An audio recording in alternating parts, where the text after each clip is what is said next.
I have some good background from what y'all told me yesterday. Let's start today from Mackenzie. Tell me, what was the status of the case when you entered the picture? So we were hired at the end of February of 2025. Mr. Hunter was not on a trial calendar at that point. There was a backlog of cases, so priority was given to 2020. Do we need to redo that? Yeah. Only because I have both mics on. Yeah. I usually I don't even know why that happened. I don't even have my sound on. The status of the case when we were hired at the end of February of 2025, Mr. Hunter was not on a trial calendar at that point. He had been re-indicted, originally was indicted under a 2019 criminal case number. He was re-indicted in 2023, and so on the trial calendars were 2022 CR numbers, which means that they were cases that were either accused or indicted in 2022. It doesn't necessarily mean that they happened in 2022, that's just when they were charged. And so at some point when the district attorney's office no longer controlled the calendar in a way, the case essentially fell off. And so it was almost an administrative error. I can't say that it's, imputed to one person or not, because it just isn't. So it was not on the court's radar at all, because she was focused on getting the oldest cases, which are 20 CR, 21 CR, 22 CR case numbers, and then they would get to 23 CRs. And so our goal was to get Mr. Hunter a bond at that point, because he had been sitting for so long. And the first thing out of my mouth was that he had been in custody since December 28th of 2018. And I don't think Judge Williford heard anything after that point. She was like, he's been in custody for how long? And the case became a priority, and she set it for her next trial calendar. Okay. I want to put a pin in that real quick. I'm familiar with how the case numbers are, but just so that I can better explain it to the viewer, the CR and then the numbers that come to follow, that's kind of like a coding system for the cases, right? Like a numeric label. Right. So the 20, 21, 22 that comes before the CR is the year that a case is accused or indicted. And then the numbers that follow are the order that they're given to the clerk. So when cases are accused, which means that an assistant district attorney has found probable cause to accuse a case, they accuse it, draw up a charging document that's an accusation, and then it gets filed with the clerk's office. Cases that have to be indicted, which are most felonies, not all felonies, especially persons cases such as a homicide, those are presented to a grand jury, which those typically happen about every 2 weeks in Bibb County. And then they are either true billed or no billed, which just means there's probable cause or there's not probable cause. And probable cause means that an identity is established to a potential suspect and that a crime was committed. That's probable cause for grand jury purposes. And at that point, the case then goes to the clerk's office and is filed in, and then it's assigned that number, and typically priority is given to each per the order. Mm-hmm. However, there's also shifts in the Uniform Superior Court rules that say in custody defendants get priority because they're in custody, and then demands for speedy trial also get priority because they have to be tried within so many terms of the demand being filed. Okay. So you went before Judge Williford and said that, okay, so with this system change, and I'm kind of asking you to speculate, or maybe you will know, is it possible that this sort of situation has happened to other defendants around that same time that change was made? I'm not aware of any specific defendants. I do know one particular case, Donna Jackson, who she was in custody since 2015. She was the longest held detainee in the Bibb County Jail. She didn't go to trial until 2022. Now, her case has a lot of nuances because she fired defense counsel. She was going to represent herself. She got new defense counsel. Her case was unique because she did a competency trial to determine whether or not she was competent to stand trial, and then had her criminal trial the next week. So I believe Mr. Hunter is up in the top 10 of how long people have been held in that jail. And at the time that we were retained, he was the longest held detainee in the jail at that point. In 2023 you came on? We were not hired until February of 2025. 2025. Okay, so as of this Yeah, we've only been February on this for year. 4 months. Wow. As of February of this year, he was the longest detainee in the Bibb County Jail. Yes. Wow. So, were there any of those nuances that you just described about Ms. Donna in this instance? You know, had counsel been fired, or was there a period where he was looking for new counsel, or was this all kind of that clerical error? What we understand is that he's had the same counsel since 2019 until we were retained. Okay. I want to go big picture and ask, you know, now that the dust is settled for the most part, and you're looking at everything that has happened from 2018 until the acquittal this week, what do you think about what has happened over the past 6 years and how all of this ended? How would you describe it? Because, you know, like I said, there's a lot of public interest. And so, you know, a lot of the public is like, that's crazy. That's ridiculous. How did this happen? I think that's kind of the question that the public has. How did this happen? And, you know, though we have the answer, what do you think about the fact that it did happen? Do you want to answer that? I mean, it's obviously a miscarriage of justice on one level, that somebody who is being held without a finding of guilt, you know, pre-trial, is held for 6.5 years. Whether or not it was due to clerical errors or the system realigning or whatever, so much has happened in our world in the last 6.5 years. I mean, he went into jail prior to COVID. He went into jail prior to just so many things that really shape the way that we live our lives now. And he's missed all of that. And he missed all of that without anybody finding him guilty of anything. And so, you know, regardless of the why, that's just something that shouldn't happen. And so, you know, we've only been involved for so long, for about 4 months, but in that time we've tried to do everything we can to make this thing happen as quickly as we could. That's why we filed a speedy trial motion once we got involved, just to ensure that there wouldn't be any other delays, and this thing absolutely would happen as quickly as possible. And to the court's credit, it did happen, but it's still a case that fell through the cracks for an unreasonable amount of time. How quickly after filing that speedy trial motion did you all get to the courtroom? Well, we had the motion filed and it was out of time. There are certain time limits on when something like that can be filed, and they happened several years ago based on the way Mr. Hunter's case progressed. So we had to ask the court for permission to be able to file that out of time. And we weren't able to do that until a couple of weeks ago, but the judge did grant that ability to file the speedy trial motion, which, again, though we were moving forward at a good pace at that point, we did that to ensure that there would be no sort of speed bump that all of a sudden we're sitting again for months and months. And what's an out of time?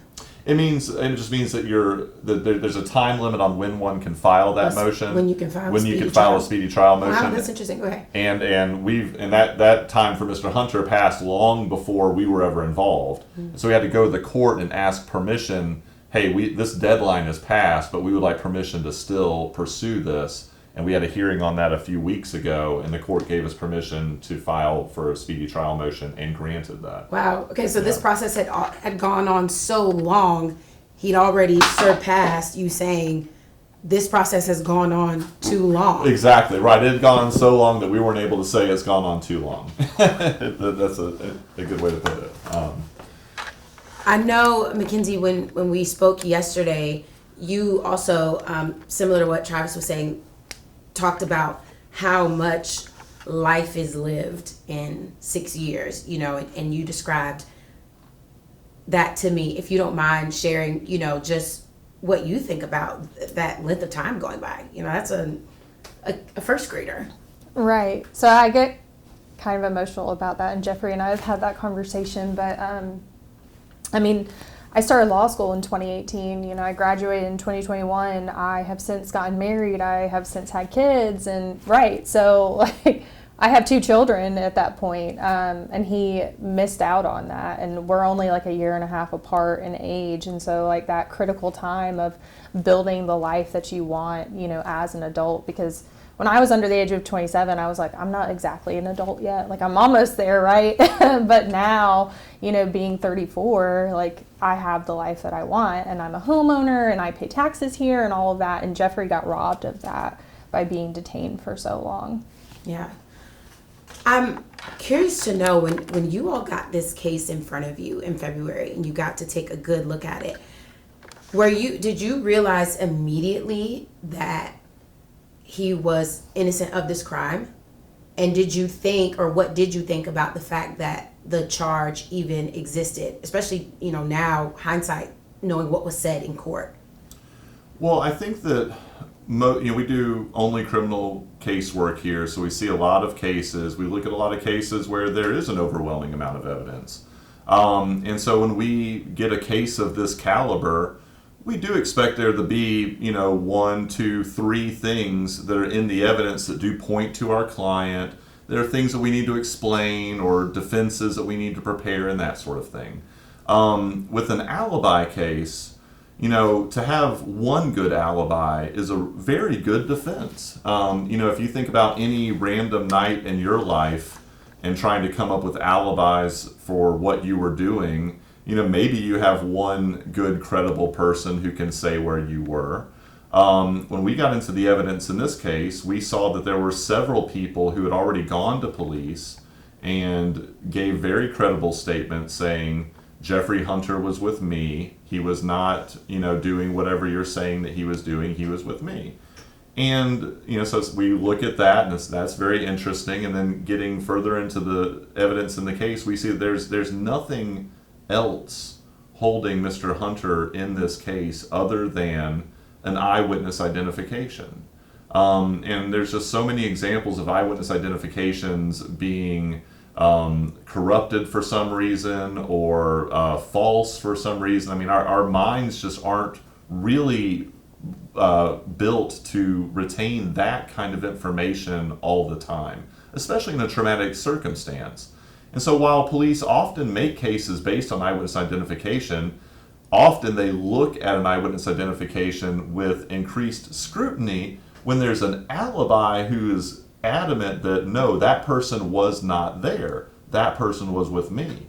And oftentimes that eyewitness identification will at least be looked at with more scrutiny or maybe even discarded altogether as not reliable in that situation because there's better evidence that puts the accused somewhere else. And that was the case that we had here. And as Mrs. Miller and I developed the case, we found other alibi witnesses. And as the case developed in trial, we acquired 2 additional alibi witnesses in the middle of trial, one of whom was a state's witness who came on the stand and said, I was in the club all night and Jeffery Hunter was there all night too. That was a surprise to us. The bigger surprise was when our co-defendant Kaylin Johnson got on the stand and said, I was actually at the shooting and Jeffery Hunter was not there. The colors of the sky. And so we ended up with, we started the trial with 3 alibi witnesses, but by the time we were closing the trial to the jury, we had 5. How often does that happen? Is there someone on, you know, how long have you been practicing? I've been practicing for 13 years. So in 13 years, Yeah. have you ever seen an instance where someone is charged with capital murder, felony malice murder, and there are, how many did you say, 5 people? Well, in can place them the somewhere states, there were 2 people who went to detectives or investigators in the case and gave alibi statements very early in the case. Through our investigation, we developed 1 additional, and then in trial, 2 more were able to come. So come prior to fruition. trial, 3 people being able to place the defendant somewhere else, and the prosecution still takes it to trial. Absolutely.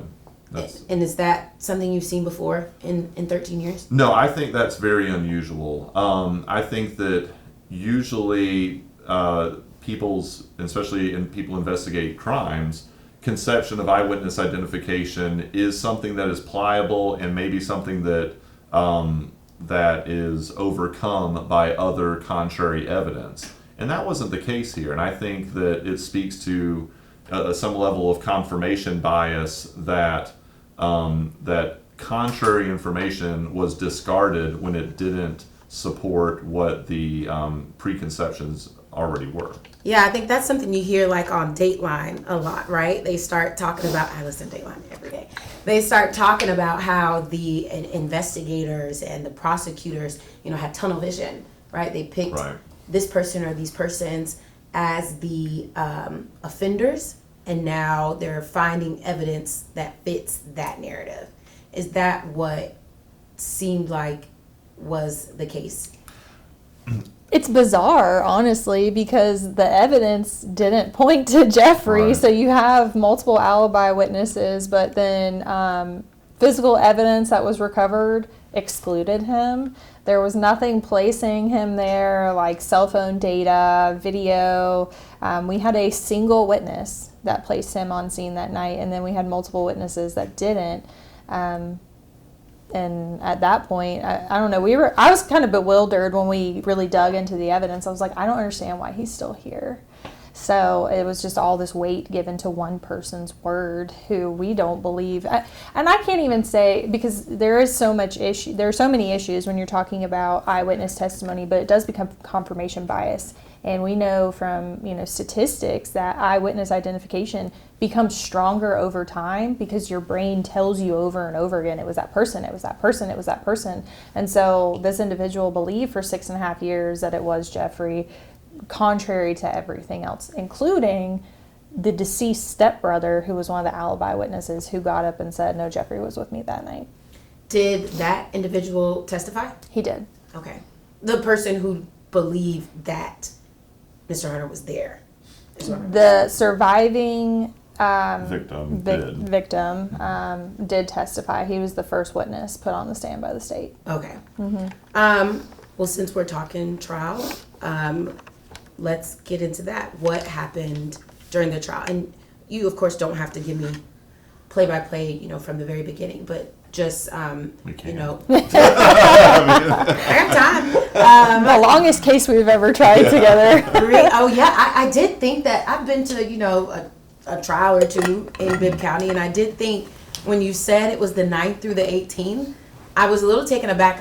I literally, while we were talking, clicked on the calendar, like, I need to physically see how many days that was, because on television, you only see the really big trials, right? Like the Diddy trial, that's been forever. All these cases that last a long time. But in real life, they all start on Monday and end on Wednesday. Yeah. Wow. And not even the presentation, like there's a verdict on Wednesday. Yeah. Mm-hmm. So yeah, what happened when y'all got to trial? How did we get to this acquittal? We spent 2 days picking a jury. A case like this, especially when it has a lot of pretrial publicity that happened in our community, we got to find people that might have wrong ideas or have heard too much or heard false information about the situation or know people involved and that sort of thing. So we spent 2 days picking a jury and figuring that out. And then we had opening statements on Wednesday of last week. And that's when the state started their evidence.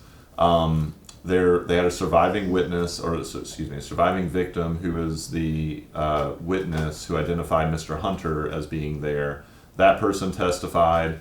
Having two defendants, each defendant's attorney gets a chance to cross-examine the witness. So we were able to have a chance, and then Mr. Johnson's attorney, John Carter, was able to have a chance to cross-examine every witness as well.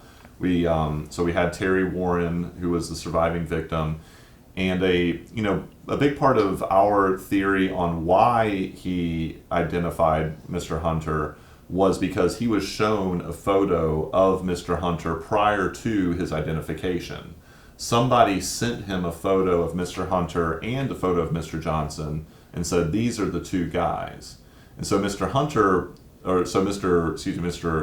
Warren had a photo of Mr. Hunter and then was presented with a lineup of 6 people and picked Mr. Hunter's photo out of that lineup. So he was shown the photo was in his brain, and he picked that person out of the lineup. So that was a big part of our defense. But essentially during Mr. Warren's testimony, he was cross-examined thoroughly, and ultimately the verdict found that all counts in which he was the victim or in which he was the witness, both defendants were found not guilty. And so I think that speaks highly to the truthfulness that the jury placed on his testimony, and that every single count in which he was the primary witness was a not guilty verdict. But from there, we heard from the investigators in the case. There's, of course, a case investigator. There's forensics investigators, a crime scene investigator, and that sort of thing. We heard from all of those people, and none of those people had anything that put Mr. Hunter at the scene. We heard from firearms experts who tested all the shell casings and all that kind of stuff, tested any firearms recovered. Nothing connected Mr. Hunter to the scene whatsoever. And so throughout the state's case, that was our mission, is to show that Mr. Hunter is not involved at all. And then again, in the state's case, we found a new alibi witness in one of their witnesses. And when the state puts on a witness in a case, they want the jury to believe that witness. They are putting them up for their truthful testimony, and that person then provided truthful testimony that Mr. Hunter had nothing to do with the case. With Sorry, I've been talking a lot, with little solicitation, Yeah, I yeah. asked one simple question, do you know Jeffrey Hunter? And she turned around and said, yes, and he was in the club that night. And it was just like, okay, thank you. And then I sat back down. Forgive me, I'm not super familiar with the case. So where did the shooting happen? So it happened on behind Raffield on MLK. Okay. So across from Recess. So the deceased and Mr. Warren had left Recess and gone to their cars in the parking lot of Raffield, and it's a back parking lot. At the time, Raffield did not have cameras. Apparently, there were no cameras that were accessible in the area, which is interesting to us and something we pointed out in our case. And so the shooting happened in like this dark back alley area, essentially. And then but Mr. Hunter's alibi was that he was at Primetime 41. It was a packed club that night because it was a local rapper's birthday. There were, within his group alone, there were like 10 people. And so there wasn't getting in and out because the club was at capacity. So one of our witnesses, he didn't say this on the stand, but in a pretrial interview, he's like, you'd have to be Houdini to get in and out. Like there was no physical way to do that. And I think the jury saw that too. I'm not familiar with Primetime 45. Where was that? 41. It's right at, it's not a club anymore, but it would be right at Walnut and Broadway at the Riverview Hotel. There's a kind of a Okay. lounge that's next to that. Okay. It used to be the Riverview Ballroom. Yeah. Okay. Got it. Mm-hmm. So there is a Mr. Johnson involved in this case, right? Yes. He was co-defendant? He's our co-defendant. Okay. Yes, ma'am. One of our co-defendants. One. There was another co-defendant. Can you please explain that? So there are 3 defendants in this case originally. Under the original indictment, like Mrs. Miller was saying, the case became re-indicted at some point. So that original indictment had 3 people. One of those persons pled, who was Jadarius Meadows. He pled to one of the counts, and the case was re-indicted with just Mr. Johnson and Mr. Hunter. Okay. And so the 2 gentlemen go to trial. The cases were not severed. We did file a motion to sever. We argued hard for that. There are findings that the court has to make in order to sever a case. The state basically gets discretion on whether or not they want to sever, and then we have to make a showing to sever. And ultimately, the court did not grant that motion. Our biggest argument is that we had conflicting defenses. We didn't actually know Mr. Johnson's defense. We just knew we had an alibi defense. And so that was one of our biggest arguments. But the evidence was also, in our opinion, overwhelming against Mr. Johnson versus Mr. Hunter. And so we didn't want what's called a spillover effect that the Georgia Supreme Court recognizes as a basis to sever cases. And ultimately, the judge, and I can't speak to the exact reasoning other than what's in her order, but the state, if the case is severed, the state then gets to elect who they want to try first, and the state was adamant that they wanted to try Mr. Johnson first. However, Mr. Hunter was held solely on this charge at this point, and so the judge was like, okay, well, we're going to trial. It will be June 9th. And so we were able to move forward at that point. And I mean, Jadarius Meadows is a whole other character in the event that we can talk about too. So was Mr. Johnson not also held starting in 2018? He was, but he was on probation at the time, as I understand it. We're not his attorneys, but his probation was revoked, which means that he was currently living with he was currently incarcerated with the Department of Corrections. And okay. So he wasn't in the county jail. So he wasn't in the county jail. Okay. And he wasn't on their roster. Okay. Yeah. So not as bizarre of a situation for you to be being held in prison for 6 years. Right. Gotcha. Which okay. might be another reason why our case kind of languished, because there weren't two people in the jail whose attorneys were making a fuss and that sort of thing. It was because he was already gone. Yeah. Yeah. Okay. So the cases aren't severed. You are, I meant to ask this. Do prosecutors, in your experience, prefer to not sever cases, whereas maybe defense attorneys would rather sever cases? Because you mentioned that spillover. So is it better from a prosecutorial stance to keep the two cases together, or does it not really matter? I think it's case by case. There's a lot of different factors, and I'm sure there's a lot of considerations for the state on how they want to present cases. Some cases they may want to focus on one person. Other cases they may want to bring in a whole group for whatever strategic reasons. It's really a case-by-case basis. We look at it from our point of view and decide whether we want that or not from our point of view, but we have less power to make it happen. Okay, so the prosecution wanted these cases tried at the same time. They did, and I mean, there's always the argument of judicial economy. One of our arguments is there's a United States Supreme Court case, we call it Bruton, which Bruton issues are where a co-defendant makes a statement and the prosecution wants to use that statement against that co-defendant, which is permissible because it's a statement by a party opponent or a statement against interest, so it's not considered hearsay. However, if they're using that statement against one co-defendant and it implicates the second co-defendant, then severance is typically appropriate because you can't require a defendant to testify. They have a Fifth Amendment right to remain silent. However, if you use that statement and it implicates the other person, well, then there's a Bruton issue because they can't cross-examine the person that doesn't testify. They can't ask them, well, what did you mean by this? And, isn't this what's actually true? And so if you sever the cases, you can require the person who made the statement to testify against the other person. And then there's all these, qualifiers with immunity and things like that. And we were concerned about that, more so for Mr. Johnson than Mr. Hunter, and we really wouldn't have had an issue. The issue didn't lie with us; it lied with Mr. Johnson because Mr. Hunter was adamant about his innocence from the beginning, and so he did make a statement to police, which was his right. And so there were discussions about whether that was going to be used or not, and it ultimately wasn't. Okay. Was there just one jury? Yes. Okay. What happened when Mr. Johnson took the stand? When Mr. Johnson took the stand, that was Mr. Johnson's attorney withheld his opening statement until Mr. Johnson's case. Usually attorneys do an opening statement at the beginning of the case so that the jury knows where they're going with things, has an idea as to what the theory is and that sort of thing. And Mr. Johnson's attorney had chose to withhold that until the beginning of Mr. Johnson's case.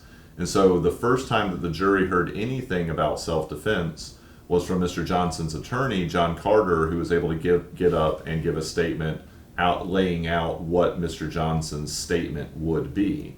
That was immediately followed by Mr. Johnson taking the stand and in fact telling that story to the jury. So the jury on essentially the last day of testimony found out about Mr. Johnson's story and was able to put Mr. Johnson's story into the mix as to what happened in this case. So the prosecution went first. Yes. And then you all presented. We presented Mr. our Hunter's case, and then we heard Mr. Johnson's case. That's right. We were first on the indictment. Oh, so. Okay, all right. And in his testimony, what was revealed? Mr. Johnson's testimony was that he and Jadarius Meadows had dropped off their girlfriend or some friends of theirs at Primetime 41 and were going to go to the Recess Bar, which is where Mr. Warren and Mr. Causey were before the shooting. Mr. Johnson's testimony was that they also parked behind Raphael Tire Master on MLK, and that Mr. Meadows was urinating beside Mr. Warren's vehicle, and that Mr. Warren and Mr. Causey came around the building, saw that was happening, and violently confronted Mr. Meadows. In fact, the testimony was that they pulled out firearms and struck Mr. Meadows.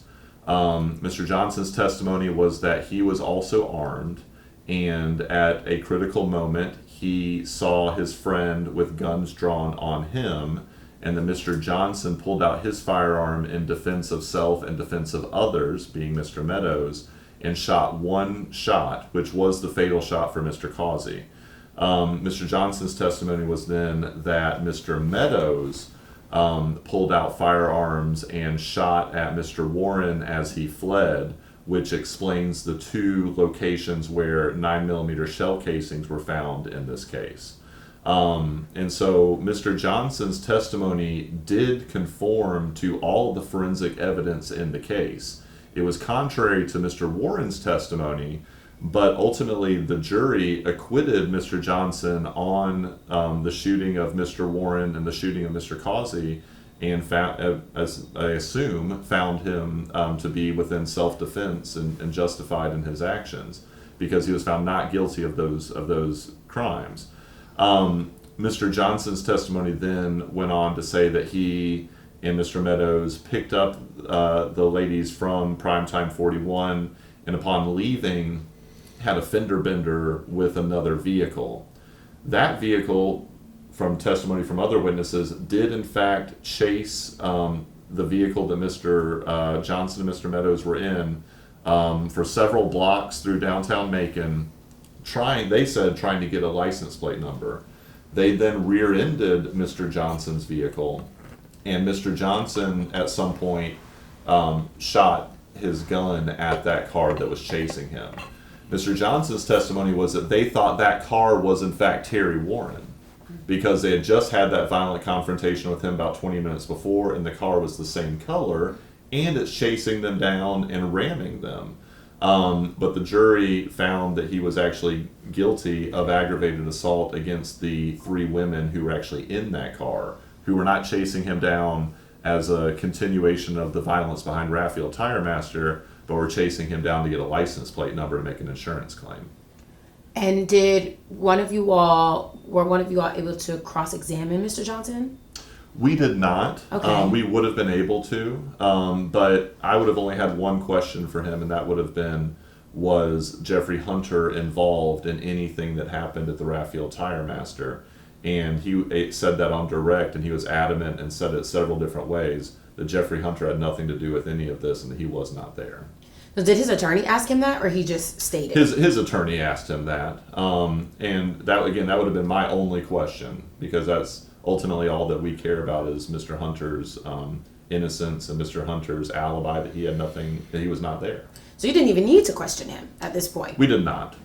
What are you thinking when he said, during his direct, that your client wasn't even in the parking lot, wasn't there, saw nothing, wasn't involved?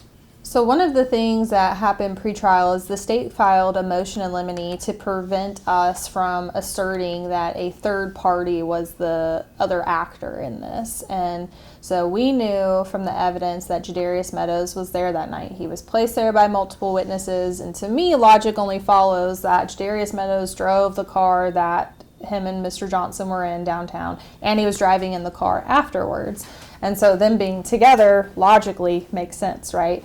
And so one of the things that the surviving victim stated was that the shorter, dark-skinned male is the one who shot at him. Jadarius Meadows was 5'4", and so our client is 5'10", and then Mr. Johnson is 5'9", and so we knew, okay, That's Jadarius Meadows. And so our intent was to not only prove that it was impossible that Mr. Hunter was involved because of alibis, but we know who was involved.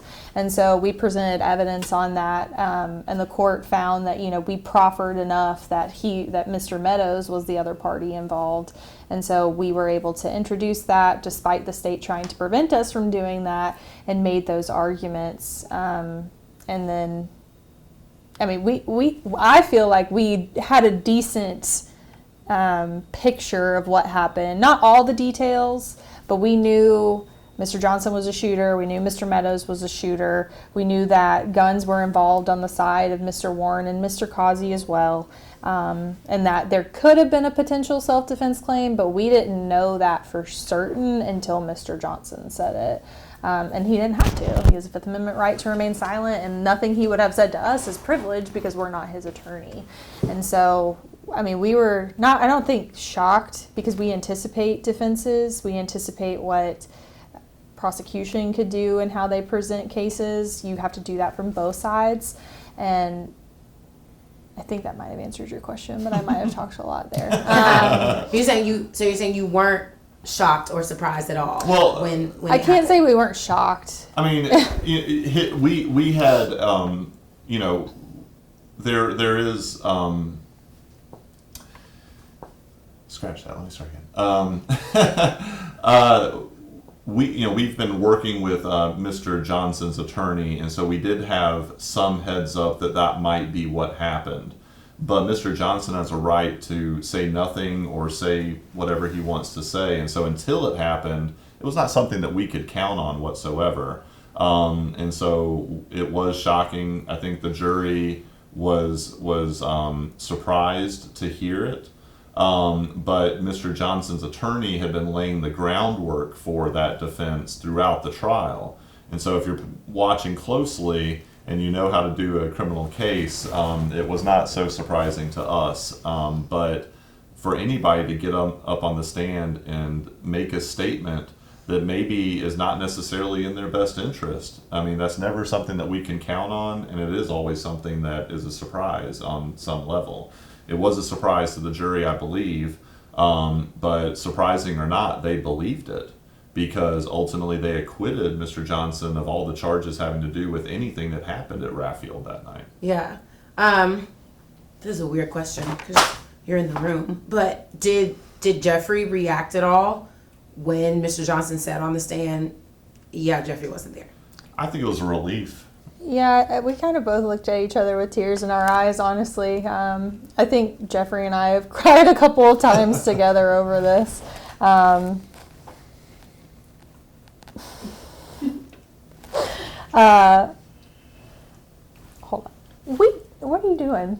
I'm emotional. I know. Yeah. And I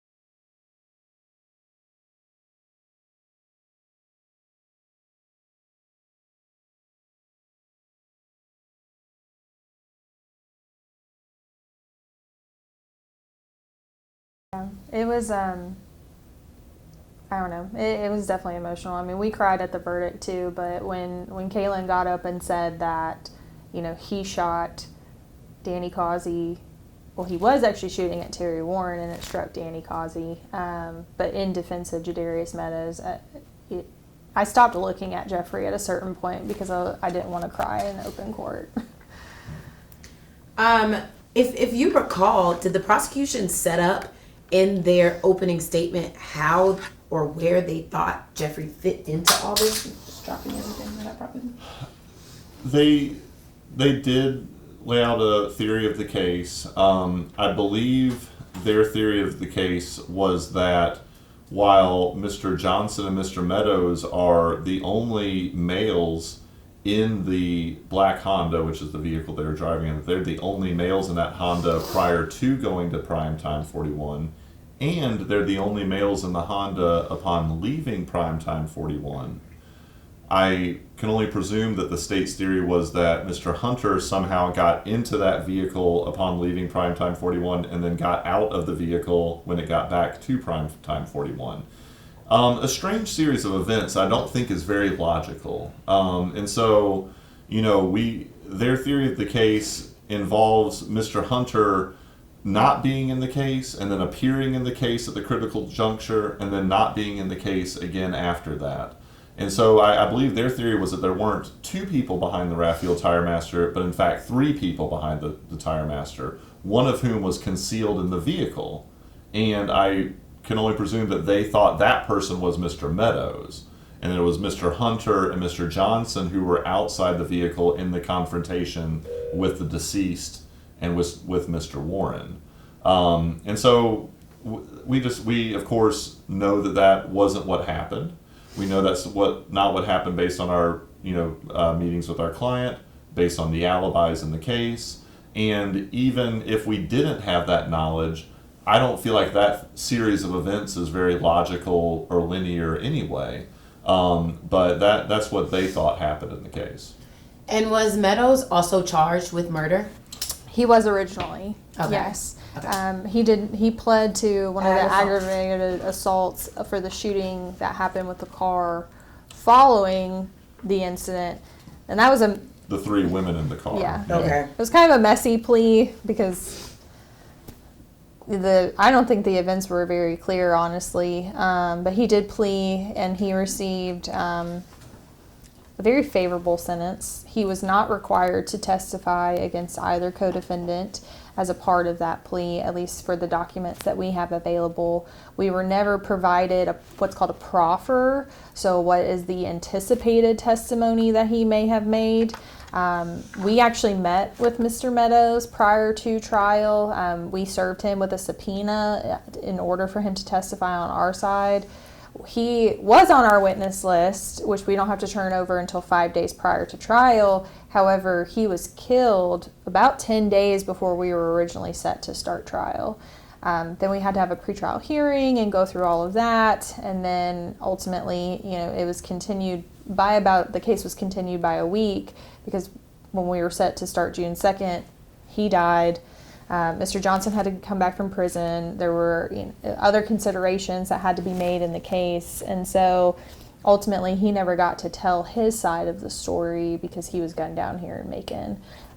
But he did take a plea for one part of the case back in 2022. If you're able to share in your conversations with him, did he tell the same story? Like, did he also exonerate Jeffrey in y'all's conversations? He did not indicate anything in his. Okay. We anticipated that he may have pled the 5th, but in his statement to law enforcement around the time he was arrested, so long before this case, he never indicated Mr. Johnson. He never indicated Mr. Hunter. He never indicated himself as being involved in this at all. And when we met with him, he was very supportive of Jeffrey having the best representation, and he didn't indicate one way or the other how he might testify. He never indicated that he spoke with the state about any testimony. He never indicated that he had been subpoenaed by them. We didn't receive any evidence of that either. So we knew that he was going to be there for Jeffrey on our side, but we didn't know exactly what he might testify to. We anticipated it, but... And even if he would have said nothing and only pled the 5th, the jury would have been able to see how tall he was. And the testimony said, Warren said the shorter person did Right. it. Did you find it interesting at all that the prosecution, offered and accepted a plea from Mr. Meadows, but wasn't going to involve him in the trial that he was once charged for? We can't speculate to their trial strategy, but what we know is that he was an essential part of our case and that we were planning to use him as part of our case to exonerate Mr. Hunter. And though he passed, unfortunately, he was still able to serve that function to a certain extent.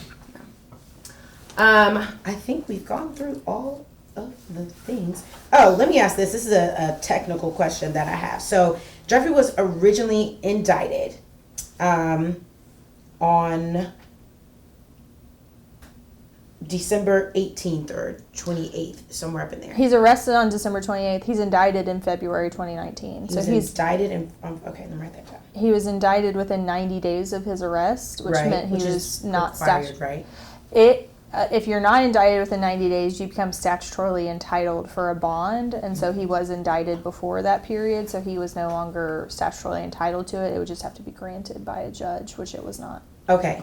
Where it gets confusing for me, or where I get lost, what I need the explanation is why did he need to be re-indicted? Is that because of the plea that Meadows took, or did that have anything to do with the length of time? Why was there a re-indictment or another indictment in 23? It did not have to be re-indicted, but the state chose to re-indict it, and they can do that. They can make that for any number of reasons. The charges changed to some extent, but we can only speculate as to the actual reasons. How did the charges change, or what did they change to? There were some charges that were taken out. There were some charges that accused different defendants of being part of a gang activity. I did see that. Okay. And so those charges were taken out, and then the other charges were shuffled around to a small extent. Okay. Okay, got it. Just restructured. Yeah, part of it was essentially transferred intent, because if the shot was fired at Mr. Warren but it struck Danny Causey, that was some of the language that was changed in the felony murder counts. Okay. But other than that, it was mostly the gang charges that were dropped. Yeah. So. Okay. Right. Is this? I noticed walking in that y'all had, or the office has framed an acquittal for what I would assume was probably a big case at the time, a road rage incident. I would imagine that this feels like a big win. I imagine any acquittal is a win, or less charges, anything like that. But considering the circumstances, how does this feel for you all? Jeffrey just commented, his life has been saved. Does this feel as big for you as it seems on the outside? Yes. I mean, this is what we do, and we have a lot of acquittals, and we try a lot of cases. Like you said, every win is emotional. Every win is important. But this one is special because of the length of time that Mr. Hunter was incarcerated prior to any finding of guilt. We live in a country where you're innocent until proven guilty, but sitting in the county jail for 6.5 years doesn't feel very innocent. It feels like you've been found guilty before any sort of trial. It is a punishment without any finding of guilt, and so it's an egregious situation, and it is a special win because of that, because we were able to fix that wrong. I think, too, part of it for us was knowing the jail that he was in and the conditions of it. Our biggest thing for anybody, any of our clients, we want to get them out of jail, right? But as soon as we're hired in Bibb, that's our biggest thing, is fighting for a bond. We're very careful, if a bond is denied, to schedule it for 90 days out for reconsideration. We know people are languishing. We know these cases are sitting for a long time. And for him in particular, was sitting for so long. One, still being safe and not being repeatedly assaulted, or having substantial charges that people get while they're sitting in the jail for so long. Mr. Hunter, fortunately, we weren't walking into a situation where he was experiencing that, which is good. A lot of times if you break a lock or a camera or anything like that, you can get interference with government property. But there are people getting murder charges in the jail. People are getting ag assaults in the jail, and that's not what happened with Mr. Hunter, fortunately. Nor was he a victim of that kind of stuff. But it was difficult for us to think about him sitting there for that long, and that was our goal, was to get him out. Yeah. I don't want to hold you too much longer, but you said something very interesting when we spoke yesterday about, and you touched on it just now, the presumption of innocence, and that you said statistically, while it is the burden of proof lies on the prosecution, you said statistically defendants still have to prove to a jury that they're innocent. And so I imagine you said that because in this case you all felt like, or your defense was proving his innocence. And I'm just very intrigued on how you feel like that affects the justice system, and if you know some of those statistics and how things have, there's this idea that you don't have to prove it, but in fact you do. Yeah, so the National Jury Project has done extensive studies, and there's jury consultant positions for a reason, and there are people that are hired by defense teams for that reason. I would have to look at, I actually put it in a motion for Mr. Hunter's case, but it's like 16 to 45% of potential jurors believe that if someone is charged by the state with a crime that they likely committed it. That's almost half your jury pool, potentially. Around 50% within that same study stated that defendants should be required to testify. And even though they're given an instruction that can't be held against them, it's human nature, right? Because if you're innocent, why aren't you going to get up and shout it to the rooftops kind of thing? But the burden is on the state to prove beyond a reasonable doubt that somebody committed a crime. And our mantra and our stance here is that you better prove it. And if you can't, we're going to hold you to that standard. But also, if we have counter evidence, we're going to present it and make those arguments. A big part of our job is, especially in jury work, is educating the jury as best we can to their obligations and the law and what they need to do under the Constitution. But people walk into the courtroom with their own preconceptions. They walk into the courtroom with their own experiences, and those things color the way that they're going to look at a situation that they're being asked to judge. And so we do our best to educate folks, but we're also not ignorant to the fact that people are going to come in there like they are, and those are the people that are going to decide our client's fate.